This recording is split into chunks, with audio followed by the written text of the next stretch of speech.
Hello, everyone, and welcome to the 2019 NFL season. It is another season of the Next Game, New Game podcast. I'm Matt Cottrell. Alongside me is Alex Kozora of SteelersDepot.com. Alex, Eagles report to camp today. Steelers report to camp tomorrow. And we're very excited for another 2019 NFL season getting ready to kick off. And you'll be heading back to Latrobe for Steelers Depot this year, too. Yep, I'll be out there Friday. Goal is to be there for all 15 practices. Just happy to finally put the focus on football from a Pittsburgh Steelers perspective. Obviously, been so much talk about the drama and the off the field stuff, and I think you'll still get some of those questions on day one. But hopefully, by the time you really get into camp, that first day of pads, the third day in Pittsburgh, down there at St. Vincent College, it'll be back on football, and that's where the focus should and needs to be. Yeah, exactly. And of course, many other things that have happened throughout the offseason. We're ready to see it all come to fruition, come into full swing today. And we're going to start with the Steelers, Alex, as they get ready for training camp and go over just before we get into individual players and positions and things like that, because I know there's a lot to look at when it comes to this 2019 Steelers team. Just overall thoughts heading into the season, expectations. I look at this roster as a whole as of now, and I see it as kind of like a 500 team right now, but I don't like the AFC North division as a whole. There's a lot of question marks. Obviously, a lot of question marks when it comes to Pittsburgh. A ton of question marks in Cleveland, though there's a lot of excitement considering the offseason they just had. I still think there's a lot of question marks in Baltimore, too. And obviously, Cincinnati's just atrocious right now with the way they have. But they finally have a new head coach, so maybe they're looking up. But obviously, when we look at the offensive side, there's just really no juice there at all. Defense has been struggling for quite a while now. That's just an organization that's been a mess. So I think even with a 500 record, I think the Steelers could be still in a division title contention. What say you about the Steelers and their chances for the playoffs and division and overall outlook for this season? Oh, sure. They can absolutely and will be and should be in the AFC North race. I think you can make cases if you're a fan of the Steelers, the Ravens, or the Browns, and any of those three teams can win it. I disagree. I think the AFC North is going to be competitive. I think there's talent for all three teams. I mean, sure, everyone has their question marks. Baltimore with all the changes defensively, especially pass rushers, Lamar Jackson in year two. The Browns, can they just put it all together? Are they going to have a dream team Eagle scenario that you guys are familiar with? In Pittsburgh, trying to recover and find a way to move on without Antonio Brown and the defense and all that. But I think all three teams can be winning record teams and finish 9-7, 10-6, and make the playoffs, win the division. But Pittsburgh certainly set that forefront. And with Pittsburgh and Baltimore, they might not be getting the love here, and Cleveland's the shiny new object. But these are two teams that are always in the thick of it in December every single year. And I think that they have good coaching staffs, good stability, a good philosophy, and they've been there before. When adversity hits, they know how to get through it. So Pittsburgh can and should and expect it to be the AFC North winner, and if that's someone's thought and prediction, totally cool with me. Same with if you want to go Baltimore or Cleveland, but I think it'll be a really tight race throughout the year. And I'll say, Alex, a couple of X factors for me this season. I know you agree with most, if not all, of these. Number one, obviously, without a doubt, is Ben Roethlisberger. Obviously, goes without saying, but just in terms of how he adapts with Juju Smith-Schuster, who to me is number two, because now he's got the number one receiver echelon on him a little bit. James Washington, to me, would be number three, because now, to me, he's really got to be able to stretch the field better and play better than the way he did last year to still keep things open for Juju in the slot. Most likely he'll be there, but we'll see if Juju moves to the outside at some points during the season too. And look, on the defensive side, the Steelers' front seven, to me, as a whole, is still key. They know that they have the depth on the defensive line, but the linebacking core still has a lot of question marks. And, of course, in the secondary, there's some losses from the offseason that you have to cope with, and can some young guys step up too? So those are the big factors, I think, is what's going to make or break the Steelers this season when I kind of look at this from a whole. Sure, I agree. I think cornerback and receiver play is going to be really critical. James Washington might not only be the X factor of the Steelers' offense, he might be the X factor of the entire team. And then you got new faces with Dante Moncrief, who I think is going to have a good year, but I think it won't be a breakout year. He's not going to have 1,500 yards receiving. And then Deontay Johnson, a rookie receiver, how can he come along? 2 years ago you saw Juju have a great rookie year. Last year you saw James Washington really struggle. Where in that possibility extremes can Deontay Johnson fit? I think he will have a decent rookie year. I think he's more advanced in a better place now than James Washington was as a rookie, but maybe not quite as good as where Juju was at. But yeah, I mean, this defense for me, Matt, the biggest thing is that there's really a couple factors. I should back up. A couple factors for what's going to determine how good of a season the Steelers are going to have, whether it's 9-7, 11-5, somewhere in that range. It's going to be the red zone efficiency.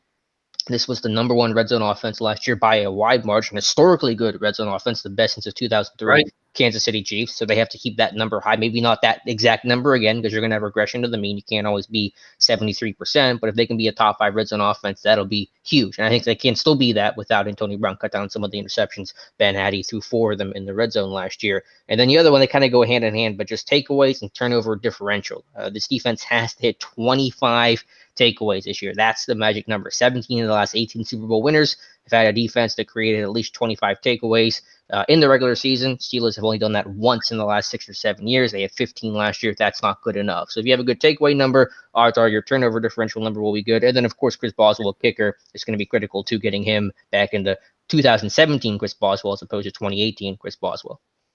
Yeah, I think those are all good points, and I pretty much agree with every single one of them. When it comes to the offensive side, again, with the red zone, I think that's totally key considering you lose a guy, like obviously, of course, and Antonio Brown and Le'Veon Bell.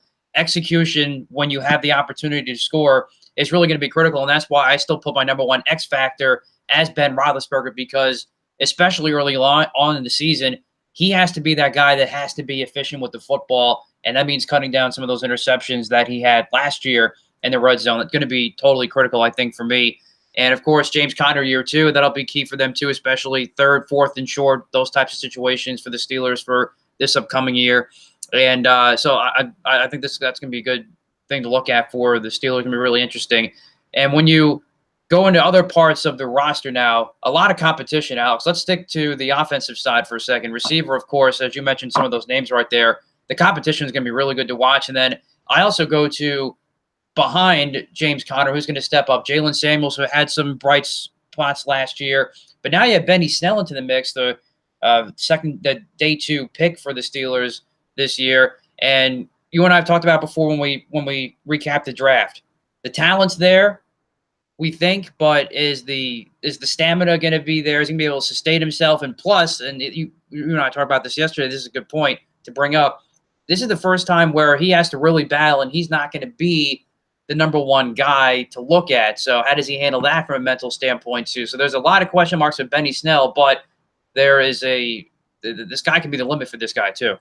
Yeah, I mean, I think he'll have a niche role right away as a, short yardage goal line back in situations. So if you had a 10, 11 play drive and Connor's tired, you want to bring in somebody to close out the drive. I think it'll be pretty limited from the start. Connor's still going to be, I think, the guy, but obviously Jalen Samuels brings something unique as a receiver and his versatility. And again, you expect him to make improvement year 1 to year 2. He dropped some weight, focus on his speed his first sophomore year, which is what a lot of running backs do. Connor did it. Le'Veon Bell did it. Most guys do. I bet you Benny Snell's going to be doing that when we talk this time next year. So that run game should still be strong. You still being efficient with that. And obviously you hope this team throws the ball a little bit less. I mean, I don't care about balance too much, but you don't expect them to throw it 700 times again like they did last year. And you can't, just be able to have the run game be a little more efficient is going to be, I think, the biggest key there.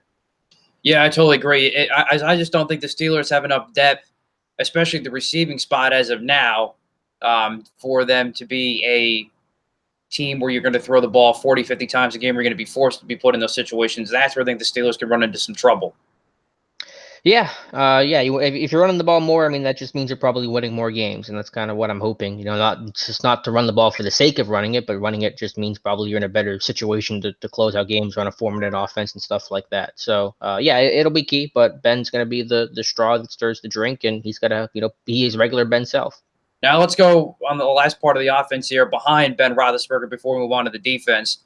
Of course, it's going to be Mason Rudolph and Josh Dobbs battling again, it looks like, for the number 2 spot behind Big Ben. And to me, this is the biggest offseason for the Steelers' future for one reason only, and that's because if Mason Rudolph, to me, can't beat out Josh Dobbs again for a second preseason in a row to get the number 2 spot, then there's some problems for the Steelers going forward. I think we knew that already once Big Ben's career is done. We know we have probably about 2 more years left of him as of now. But this is a really critical training camp for Mason Rudolph to see what improvements has he made, and can he win the number 2 spot over Josh Dobbs, which is, to me, if you trade up if you're the Steelers and you traded up for this guy in the third round, you better beat this guy like Josh Dobbs for the number 2 spot this year, especially coming into year 2.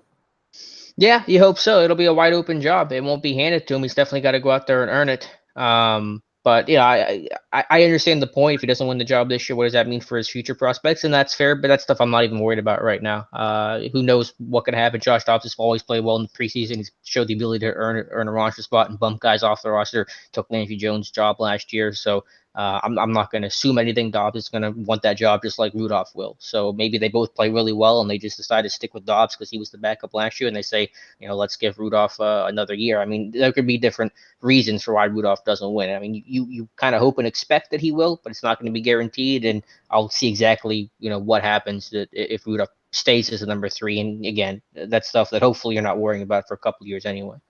Right, exactly. And you hope if you're a Steeler fan that the competition's so good that it comes to something like that. I think that what you just mentioned there, Alex, is probably best case scenario when it comes to evaluating Mason Rudolph and or Josh Dobbs going forward. So that's going to be definitely something to look out for the Steelers this preseason.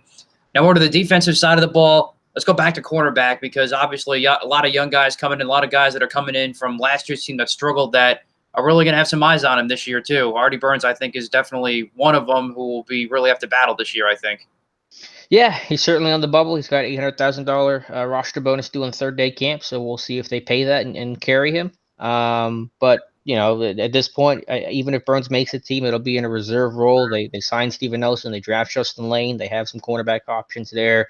Burns has just been a mess, not trusting his technique and his confidence, and just doesn't trust what he sees. So I think that even if he makes a team, it's hard to really expect much out of him.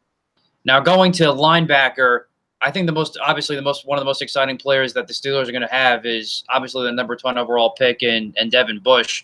And you've heard a lot of good things already from the offseason, from OTAs, and from minicamp of how quickly he's picked up the defense, how he's starting to lead guys. That's really, to me, a very good sign because the Steelers really, really need somebody like that to really solidify and get that defense back to the way we're accustomed to seeing it in years past. Yeah, just need an athlete out there, somebody that's scheme versatile, that's not going to be limited with what you can call and run as a defense and not be put in really bad matchups. And if you have an athletic running back or a good tight end, you have somebody that can run with them and compete at the catch point. Bush is a guy that is going to be a good blitzer. Steelers love the blitzer inside linebackers. Vince Williams had 8.5 sacks 2 years ago as an off-ball linebacker. He's got the most, I think, sacks over the last 3 years as any off-ball linebacker in football. So I think Bush is going to really mesh well with the scheme. I'm not sure exactly how the inside linebacker rotation is going to go. You got Vince, you got Devin Bush and Mark Barron, but I think it's a good problem to have. You have too much talent as opposed to not enough talent this time last year when we're talking about John Bostic versus Tyler Matakevich being the starter next to Vince Williams. Just a really bad situation, and it really cost his team in a multitude of ways. So I think you're going to see a lot of rotation in training camp. Guys, you're going to mix and match. You're going to get to know Barron and Bush in a Steelers environment, kind of figure out where they function best and how the pieces are going to fit. I can't tell you exactly how that's going to turn out to be, but I think it's a good problem to have. Someone's going to look good and someone's going to play well, and you'll find a mix and kind of figure it out along the way. And then, of course, if there's an injury, you're insulated with good depth as well, and that's always important. Yeah, I think so too. I think that's definitely encouraging to have, and that also puts a lot of pressure on Mike Tomlin and this defensive coaching staff, which to me is a little bit on the hot seat coming into this season, to make sure they get those right combinations. Because to me, if I'm the Steelers, if I can find a way to make sure my front seven is dominant, and you can surrounded by all these athletic guys, of course, like a Devin Bush, and up front with guys like T.J. Watt and Cameron Hayward, all those guys, if they can get to the quarterback and make life miserable for them, cut down that time, that 2-3 second time limit where the quarterback's got to get the ball out, then you help out a secondary that's struggling a little bit. So how that meshes and how those guys can work together in these games, especially in that all-important third preseason game, is really going to be fascinating to watch. So what are you going to be looking for there in terms of those types of scenarios on the defense, Alex, when you're at Latrobe and when you look at these preseason games, especially with Devin Bush? Are you asking specifically what specifically are you asking when you say what scenario? What you see from Devin Bush individually and how this all and what the defensive coaching staff meshes together and what they can kind of dial up. I know a lot of this stuff's vanilla in the preseason, just in terms of how they can get their athleticism to work in their favor to cover for some things that in the back end that are still probably going to be struggling as you go into week one. I don't think there's anything specific you have to scheme up and have to do as a coach. I think athleticism, especially the extreme athleticism that Devin Bush showed, we're talking about a 4-4-3 guy that plays linebacker. I think that just gets revealed to yourself when you're in camp. You know, you're a running back on a toss play, and Bush is able to come across the field, go sideline to sideline, and make the play, running with a tight end down the seam, breaking up a pass, hitting the B gap on inside linebacker blitz and flying in to get the quarterback. I mean, that's stuff where you just call what you would call for any player, but just a guy if that athleticism is able to make those plays that maybe somebody that's slower foot speed couldn't do. So I think it's nothing specific you have to do. And as you said, it's going to be pretty vanilla. You want these guys playing fast in the preseason, so you're calling more basic install stuff. You're not trying to throw too much on their plate right away. Just let them play to figure out kind of where they're at a baseline level. But I think when you have a guy with Bush with that kind of talent, athleticism, you just call your plays, you let him go out there and make them, because that's what he did in Michigan. That's what he's done his entire football career. You don't have to force that. If you have to force it, then you made a bad pick. But I think that when you have a guy of that athletic caliber, you go out there and see it no matter what you call. Right. So let's go to the other side now with the Eagles, Alex. And I'm going off right off the bat here. There's full off Super Bowl aspirations for this Eagles team. And I really think that this Eagles team can get back and win it this year. If I had to go with the Super Bowl pick, I'm leaning towards them right now. This is no homer whatsoever. This is just looking at everything in the grand scheme of things. And here's why. This is probably the most amount of depth you're going to see from this Eagles team as a whole. There's still some question marks, of course, but especially at the skill positions. Now, of course, there's some older guys, which kind of puts a little bit of an asterisk for me, because you have guys like Deshaun Jackson and Darren Sproles that obviously just came back in a one-year deal. So how do they hold up? Obviously, Carson Wentz's health is going to be the number one storyline, too, coming into the camp. And how does he look? He's looked good so far. Can he finally play full 16 games again? He barely has done that in his 4-year career now, heading into his 4th season. But if the Eagles can stay healthy this season, they can definitely get back to where back to the pinnacle because of what they can bring on both sides of the ball, especially offensively at the skill positions. What is the X factor here? What would you say? The Eagles will go back to the Super Bowl because of X. If you had to point to one thing aside from health, because that's given for any team. Aside from that, what would you say is the number one factor? I think that they're going to be back to an offense that scores 30 points a game, and therefore it becomes the top red zone offense like they were in 2017. Well, what do they need to do? Is that just red zone performance? What do they need to do to score 30 points a game? I think it's red zone. I think it's getting Alshon Jeffrey the ball more, and it's also getting Dallas Goedert the ball more this year. This kid's his second year. There is absolutely no excuse for him and or the coaching staff for him not to get the ball more this year than what he did last year. I was pretty disappointed with how little he got the ball at times last year, because every time he did, he was very productive. To me, there's no reason why you can't attack down the seams with both these tight ends that are so athletic and big. Then you have a guy in Alshon Jeffrey on the outside that can do the same thing. And now you have a pretty good group of running backs, a guy in Jordan Howard who can pretty much run it up the gut. You have guys out of the backfield that can catch. So there's depth and there's weapons there that you can go to anywhere on the field, but it goes with using your tall guys, using your tight ends, and Alshon Jeffrey and Dallas Goedert and Zach Ertz. Those are the three main pieces here. But because there's so much this Eagles offense can offer, there's no reason why this team shouldn't be scoring 30 points a game. Okay, yeah, I think Goddard will get involved more. I think it's tough for a rookie tight end. They generally don't produce, their rookie year because they're making such a tough transition. So I think you could really see a leap from him in year 2. Yeah, and that's to me is what's going to really, I think, make this Eagles offense gel, is because of that. You'll be back with running back by committee, as I kind of mentioned before, with Howard and with Clement and Corey Clement, of course, and those guys. So there's a lot of pieces here, and of course, Wentz being the number one factor here with all this helps this offense. And then on the defensive side, everyone's talking about the depth of the defensive line. I'm not as concerned about that, especially with pass rusher. I think you're in good shape.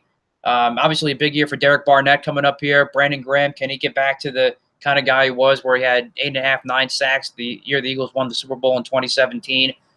Cornerback, there's a ton of young depth there, which I like a lot. A lot of the guys that stepped up last year, like Rasul Douglas and Crayvon LeBronc and those guys, they're coming back and be in the mix. Sidney Jones, what are you going to get from him? This is his make or break it year for him, to me, at least. Ronald Darby, Jalen Mills are coming back from injuries. What can they perform? And the competition there is going to be really good. And linebacker, of course, I think is the weakest point of this team. Looking forward to seeing a former Steeler and L.J. Fort. What kind of depth can he bring to the team, especially on special teams too? And Gary Camus-Grugier-Hill, I love him. I'll see what he can do in his second year as a guy being looked towards in the linebacker spot. Nigel Brown, to me, is going to have to really step up. And then Mason Foster Zach Brown for the Redskins, who, of course, the Eagles signed this offseason. What will he bring? If he can get to the way he was several years ago, then this is a big sign for the Eagles and have been a steal. And what can Paul Warlow do last year after tearing his ACL early in the preseason last year and minicamp rather last year? So that's kind of where I'm at. There's a lot of different pieces to look at, but still, when you look at the depth, Alex, this is a very, very good football team, I think. And then with the secondary, give me some thoughts on Ronald Darby, on Pup, his situation, and then Sidney Jones. And what are we going to learn about Sidney Jones this August?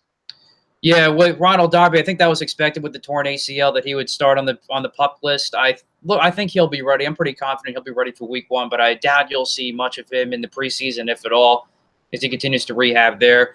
And I think if he's there week 1, he's your starter. Mm-hmm. And when you get to a guy like Sidney Jones, I ultimately think he's a slot guy. I haven't seen enough from him. Now, granted, I'm sure his injuries have played a factor in this, but I haven't seen enough consistency out of him that he can defend over the top on the outside. I think he's better. His game and his athleticism and his size better suits him to defend the slot. So we'll see how he goes this year. But I really liked what Cre'Von LeBlanc did last year down the stretch. I think that he turned into a very good ball guy with ball skills really well. Especially, and actually, when you really think about it, that Saints game, I thought it was really tremendous. In fact, in a playoff game against New Orleans last year. So I think he's going to really challenge Sidney Jones for that spot too. So this is not going to be easy for Sidney Jones, and he's really got to get back to where he was when he was at Washington, showing off that pure athleticism, showing off those ball skills, in order to make plays. Because if he can't do that, he's going to lose a roster spot very quickly. Okay. Fair enough. Biggest concern with this defense, is it figuring out the linebacker situation, or is it something else? Yeah, I still think it's linebacker, just because those are the most amount of question marks right now. Obviously, you get Nigel Brown, but then who else is going to step in there? Is Zach Brown going to return to the guy he once was? And then if he does get that way, can he be consistent? I have no idea what Paul Warlow can do at this point, coming off the ACL injury. And then between Nate Gary and Camus-Grugier-Hill, who improves after pretty good seasons from both of them last year, though, as I mentioned before, I'm more of a Grugier-Hill type of fan. And then LJ Fort, can't wait to see what he can maybe bring to the table, too. I see him more as a depth guy, but you never know what he can bring. So there's just a lot of unknowns, so that's why I don't think I'm as confident with linebacker as I am with some of the other spots on the defense right now. And then Carson Wentz, to go back to the offense for a second, is he going to do anything this preseason? Or are they going to be super cautious, just hold him out and let him be good to go for week 1? They'll definitely go full go with him, especially in practices. But I guess I mean more for games, I should say. Yeah, I can't see him playing more than a quarter and a half in the preseason overall. Doug Peterson's been fairly conservative when playing his starters. I think you'll probably see him a series or two in game 1. You'll probably see him maybe a quarter in game 2. Game 3, because they have the Ravens come into Philly this year for joint practices leading up to that third game. I can't see Carson Wentz playing more than a quarter and a half at most. I can see him only just playing a quarter again in that game, and of course, nobody will play the fourth game. So I don't think you'll see Wentz a whole lot in the preseason, but I think he still needs to get that work just to kind of get the timing back with the offense, especially with the new weapons. Well, the last question I had, what rookie's going to make the biggest impact this year? It's a good question, because it was kind of a quiet draft for the Eagles this year. I mean, right away, you're going to be looking at the kid from Washington State that they drafted this year at offensive tackle. Andre Dillard. Yeah, Andre Dillard. Yeah, thank you. I don't know why I drew a blank there. But because with Dillard, he's going to get a lot of practice and probably a lot of reps with number ones this preseason. He did already in minicamp and with OTAs, because Jason Peters, I can tell you right now, is not going to see the field whatsoever. Yeah, which is smart. He's no exactly right. Play him. So, but if Peters goes down, because remember, as we talked about this before, when Dillard first got drafted last year, Alex, is Peters really couldn't play a full game a lot at times last year. So what does that do? And you're going to see Big V, Halapoulivaati Vaitai get some more reps now at guard. Mm-hmm. I think that's probably going to be your look at on the offensive line right now. And Brandon Brooks, of course, is coming back from the torn Achilles too. So we'll see if he's going to be a big question mark for week 1. So I'm curious to see those two guys, how Vaitai continues to grow as a guard. I think he's got the athleticism for it, but we'll see what happens there. And then how Dillard is kind of reacting to everything and going up by some of the fastest pass rushers that he's ever going to go up against, because this is really going to be your security blanket after Jason Peters. And I think he's going to start getting his feet wet this season. So I'm really curious to see about that. Okay. Yeah. I think that, it's a good problem to have with Dillard. I just thought that Dillard was a great pick, not only to get that and secure a tackle for the future and potentially this year, but also just to snipe the Texans too, because they wanted Dillard in the worst way. I know it's not going to matter for you guys, AFC, NFC, but just a great chance to see the opportunity, know that Houston was going to take him if he dropped, and then you go up there and get your guy. Yeah, definitely. And the other name I'm looking at this preseason, Alex, for the Eagles, going back to quarterback, would be Jalen Mills, because I still am not in love with this guy. Now, granted, he made a lot of big plays during the Eagles Super Bowl run 2 years ago, but to me, he's still a guy that still gets beat over the top constantly. I think kind of guesses too much and doesn't play the ball as much as he should. So I think because of the depth now that's growing very quickly with this quarterback class, especially with the younger guys coming in, I wouldn't be surprised if Jalen Mills is on the outside looking in some respects, maybe becomes trade bait if the Eagles need to make a move for whatever reason, if he gets pulled off like that. I think that's some under the radar that I think some fans should look out for, when it comes to Jalen Mills this year. I don't think it's going to be the case for Ronald Darby, though, but I think Jalen Mills is going to be somewhat suspect. Okay. Yeah, fair enough. You know it better than I do, so fair point there. Anything else on your radar for the Eagles, Alex? I mean, I can't say I paid a lot of attention. I know you talk. I guess the most interesting thing is just that running back situation, because you've been throwing just all the running backs at the wall for years now. Just whoever's around, you're just corralling them and giving the guy 100 carries here, 100 carries there. So, like, who are the running backs that are going to make the team? And then you sign Darren Sproles back in the fold. I know you say he's going to be primarily special teams, but still going to take up a running back slot, I guess, kind of on this depth chart. He's going to take up a roster spot. So, like, who are the running backs that are going to be, if you had to predict, who are the running backs going to be on the 53-man roster for week 1? Yeah, this is going to be intriguing. And this when it comes to the numbers game, when you fill out the 53 for the year, this is what's going to be the most intriguing in terms of that, because you're going to have 4 right off the bat. Jordan Howard, your number 1 guy up the middle. You're going to have Corey Clement, and you're going to have Miles Sanders, though. He needs to really show me a lot this camp, because he sat out all of the offseason programs because of his injuries. And then 4, obviously, is going to be Darren Sproles, because, as I said to you before, Alex, before we came on, if the Eagles didn't think they were going to get anything from him, whether it's from some contribution to the offense or special teams, they wanted to bring him back on that 1-year deal. I mean, that's as cheap as you're going to get. And so and you're not going to see him at all this preseason either, I would say, for the most part, because the Eagles already know what they have in him. So there's your 4 right there. So if they're going to add a 5th running back, to me, it's going to be between Wendell Smallwood and Josh Adams. And if I had to pick somebody right now, I'm going with Wendell Smallwood, because I think he really stepped up last year when you had all the injuries at running back, and when Josh Adams kind of took a step backwards with the fumbling problems and all that he had. I thought Smallwood looked the best I've ever seen him look in his career, and why I liked him so much coming out of West Virginia several years ago. But is it too little, too late? We'll find out. But if there's going to be a 5th guy, then I think it's going to be Wendell Smallwood. But it's really going to be between him and Josh Adams for that 5th spot, if there is a 5th spot. Yeah, it's tough seeing 5 spots. I mean, in Pittsburgh, they're carrying 3. I mean, so 5 is I've always liked Josh Adams, though. I thought he had a really good career at Notre Dame. He's a big guy that has some explosiveness. Smallwood, I really don't see that explosiveness laterally and vertically with him. Does he have, I think I saw a tweet that he doesn't have 1 career rush over 20 yards. Is that accurate? I can look it up. Yeah, I'd have to look that up. I'm not entirely sure. But I think that was part of his problem, Max, where, yes, I agree. I didn't see that a lot of explosiveness out of him, out of the backfield. But you started to see him build that strength down the stretch last year. I think you can go back to the Jacksonville game in London in particular, when he got a couple of carries. And I think his coming out party, Wendell Smallwood, was the game at the Rams. He had a monster game. He had a couple of big key touchdowns where he had to go and barrel in between that tough defensive line on the goal line. He had several other big runs in that game, and the playoffs too. You go to the Bears game. The very little offense the Eagles had in that game, he kind of kept things balanced a little bit and kept the Bears defense in check because the Eagles still had some troubles running the ball that game. But when he did, it made a big impact. And the Saints game, too, we got off to a nice start before the Eagles kind of started spiraling and gave up that 14-0 lead. So I think there's something to build off there with Smallwood. But you're right. I mean, I don't mind who makes the roster between those two because I love Josh Adams when the Eagles brought him in as an undrafted rookie free agent because I love what he did at Notre Dame because I think he's got that power. You and I know that firsthand.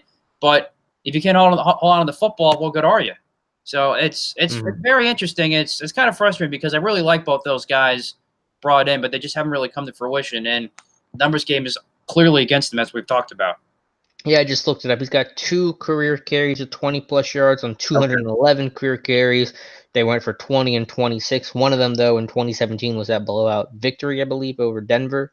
They both came in the fourth quarter late in games. So right. One was the blowout. So, yeah, I mean, I think the lack of big playability is the concern with Smallwood. I mean, I guess Josh Adams probably doesn't have a lot of that either, but I think he's got a more defined skill set than Smallwood does. Right, and I probably like Josh Adams a little bit more in the pass game, very slightly, though I thought you saw some improvements with Wendell Smallwood too. So it's really going to be up to them. And I think the Eagles may have 6 or 7 running backs total. I know Boston Scott's another guy that the coaching staff really likes, especially from a special team standpoint. So maybe he comes out of nowhere, but I can't see that as of right now. Yeah, I agree. Before we wrap things up, Alex, looking across the league, let's go to Tyreek Hill for a quick second. Of course, we know what's going on with him is that he will not be suspended by the league. And obviously, I kind of talked about this before. We won't touch on this too much of how much of a contradiction I think that is with the league and how they've handled some of these situations when it comes to discipline. So we'll keep an eye on that at Chiefs camp too. But of course, year 2 fully for Patrick Mahomes. Yeah, the NFL inconsistency with their punishment, is certainly one of the biggest issues that's going to be brought up when the CBA is going to be negotiated as it is right now for 2020. But beyond that, I think you're just looking around the league, hoping for good health across the board. Obviously someone's going to go down somewhere, but the Chiefs and Chiefs camp's going to be the big thing. Is how can they replace all those guys? And I just look at the AFC North with all the talent that's there, and Cleveland's going to be under the microscope pretty heavily.